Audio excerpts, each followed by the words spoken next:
السلام عليكم تلاميذ دوزيام اني بكالوريا.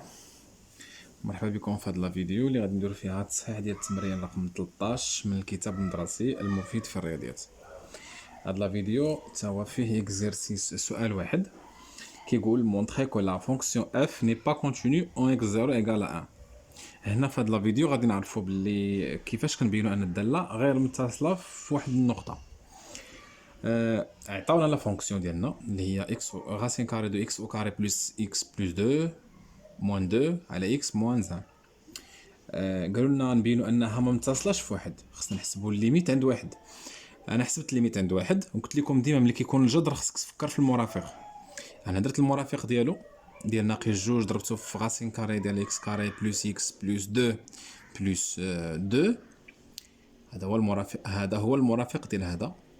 البسط ضربته في المرافق ديالو، كذلك المقام ضربناه في المرافق ديالو.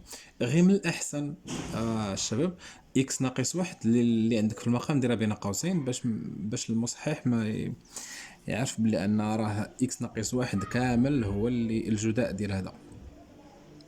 الفوق عندنا ايدونتيتي غوماركابل نيميرو 3. هاد الغاسين كيطير مع الكاري، كتبقى اكس كاري بلس اكس بلس 2.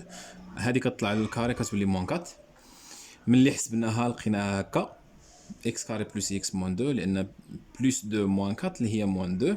هذه بولينوم دو دوزيام دوغري حدوديه من الدرجه الثانيه. كنقدروا نعملوها بلو ديسكريمينون دلتا. انا هي انا صابت انايا اكس كاري بلس اكس موان 2 الدلتا ديالها هو 9. اكس ان عطاونا الحل الاول ناقص 2 والحل الثاني هو 1. حاولت اننا هذه نعملوها. ما تنساوش ديما هذا العدد اللي كيكون الاول هو ا، بويسكو ا هو واحد ما ياثرش. اكس بلس 2 فاكتور اكس موان 1.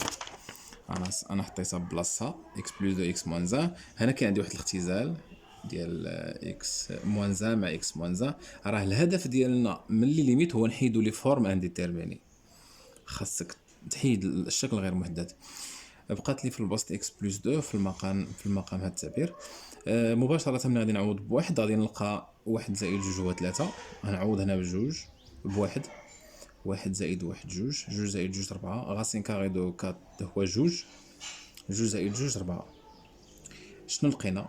ان الليميت عند واحد هي 3 على 4. وديجا عطاونا هما الصوره ديال واحد. الصوره ديال واحد في التمرين اللي هي 3 اف واحد 3. الليميت ديال واحد 3 على 4 والصوره ديال واحد 3 ما عندهمش نفس النتيجه. دو ليميت اكس طونفير 1 اف دو اكس كتخالف اف دو واحد. ملي كيكونوا النتائج متخالفين كنقولوا باللي الداله غير متصله في واحد. ملي كيكونوا نفس النتائج عندهم الصوره ديال الواحد والليميت اكس طونفير واحد بحال كنقولوا الداله متصله في هذاك العدد. ملي كيكونوا ماشي بحال كنقولوا الداله غير متصله في ذاك العدد. Par suite la fonction f n'est pas contenue en x 0 égale à 1. في التمارين اللي قبل كانوا كيقولوا لنا مونطري كو لا فونكسيون كونتينيو، خصهم يكونوا خارجين لك نفس النتيجه. وهنا في السؤال قال لك مونطري كو اف ني با كونتينيو او اكس 0 ايكال 1. دونك هنايا خصهم يخرجوا لك نتيجتان مختلفتان باش تقول له باغ سويت لا فونكسيون اف ني با كونتينيو. كنتمنى هذا الفيديو ان الاعجاب ديالكم وتفهموا شنو درت، ونتلاقاو في الفيديو الجاي. الله يوفقكم والله يجيب نجاح. الله يعاونكم.